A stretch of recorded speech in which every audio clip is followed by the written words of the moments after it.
She was just trying to clean off the one that was born most recently. There's none up there at her neck. She didn't have any up there at her neck anymore. They're all back here.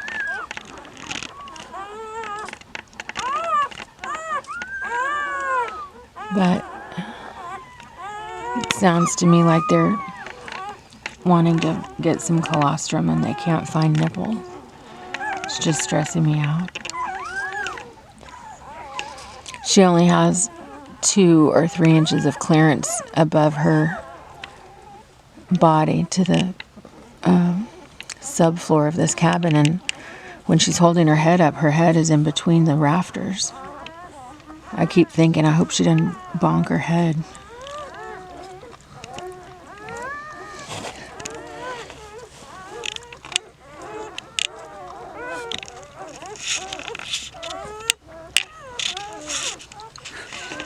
There's the hay bales over there that Stephen brought a little while ago. He doesn't have enough, so he just left to go get more hay bales to complete. See, it's not complete. Oh, you can't see. It's not complete. He said he needs about 4 more hay bales to complete the ring. But he also said rain is coming next week. So I don't know how they're going to be protected from the rain if she can't at least go in this area. That's taller than the area that she's in right now. There's a slope under the cabin, and the area she's in is on the where the slope is high, and there's not much room between the ground and the subfloor, but it slopes down, and so this area has a lot more room between the ground and the subfloor. And so he thought maybe she could have a compartment down here where she and the babies could be under the cabin where there's a lot of room and be protected from the rain. I'm not sure. He thought it would be a good idea to bring pine shavings down here, and we could try and move them in the pine shavings so they wouldn't be in the dirt. But then I realized I think they could get suffocated in the pine shavings if the one got stuck on their nose,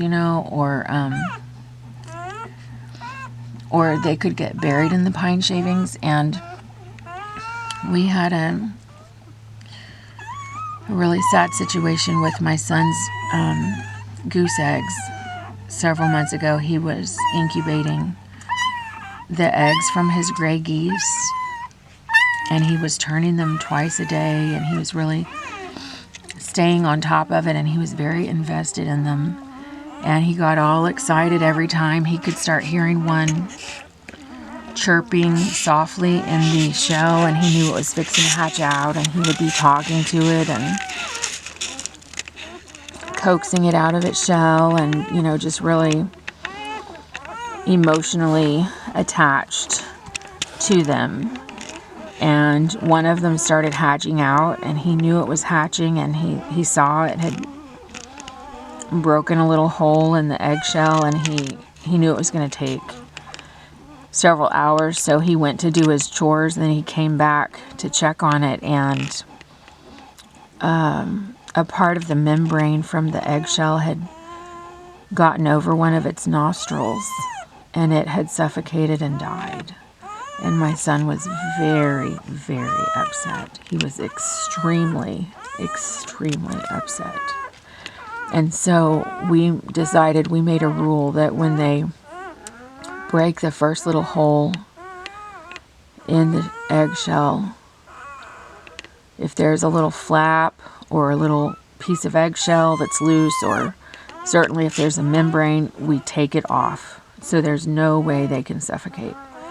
And I know some people say you're not supposed to do that, but to see how upset he was when that happened, and to think it was totally, completely unnecessary, totally, completely preventable, and to not take steps to ensure that that doesn't happen again, it just didn't feel wise. So we didn't have any more losses after we instituted that rule. And so I'm I'm just very aware about something getting stuck on their nose or, somehow inhibiting their breathing that can cause suffocation, because that was such a problem. So we really want to be careful. Well, it sounds like somebody's gotten on a nipple, because it sounds like somebody's sucking. I hear smacking.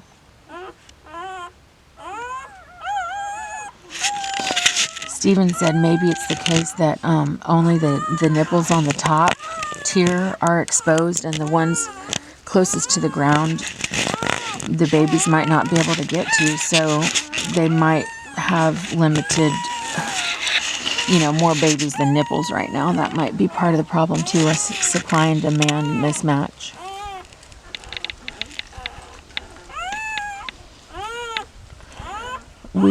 So he unplugged the heating lamp. He thought they were warm enough, and we didn't want them to get too warm, and that it's warming up because, the day is progressing. It's getting a little bit warmer under this cabin.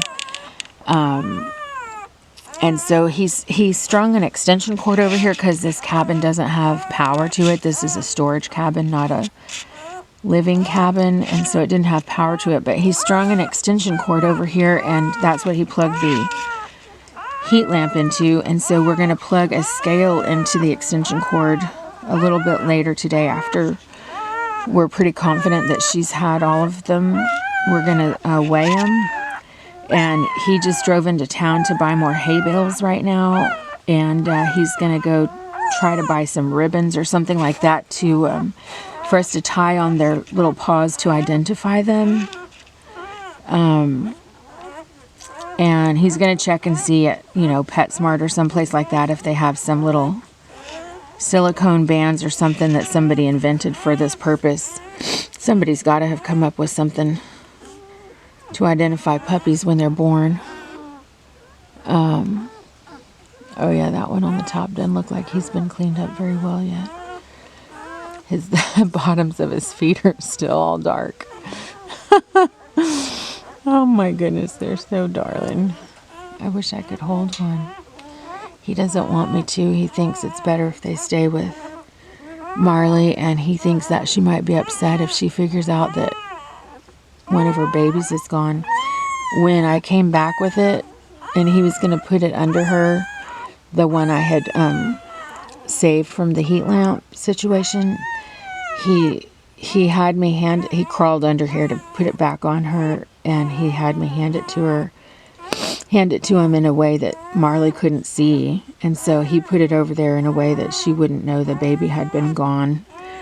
And he put it up by her face when she wasn't looking. And then I was asking him a few minutes later, is she licking it? She didn't reject it, did she? And he said, no, she didn't reject it. So thankfully, I love on her every day. So if she smelled me on the baby, hopefully that wouldn't cause her to reject it. I've been especially loving on her a lot extra recently, because when I was reading about when the pregnant female gives birth, it said sometimes they want the owner or caretaker around them, and sometimes they don't. They just want to be secluded. And so I thought, well, if I love on her and really try to help her get relaxed and be peaceful, then hopefully she'll want me around and she won't kick me out when she's going to have the puppies. Which of course it ended up being all for naught, because she had them in the middle of the night and we weren't here anyway. But I know it was very peaceful and relaxing to her, because she would lay on her haunches with her spine up to the sky, and I would just start at her head and go all the way down her spine, kind of like on both sides of her spine, because that's supposed to be really helpful and releases endorphins. But after I would do that, then she would kind of roll partially over on her side, and I would kind of stroke her fur like along her ribs in that direction down towards her stomach, of course, avoiding her nipples and just with a really light touch. And then after I did that for a while, she would roll over more and expose more of her belly. And so that's what leads me to believe it was really relaxing for her and that she did like it. So, you know, as soon as we can get her out of here, then I'm hopefully going to be able to love on her again like that. And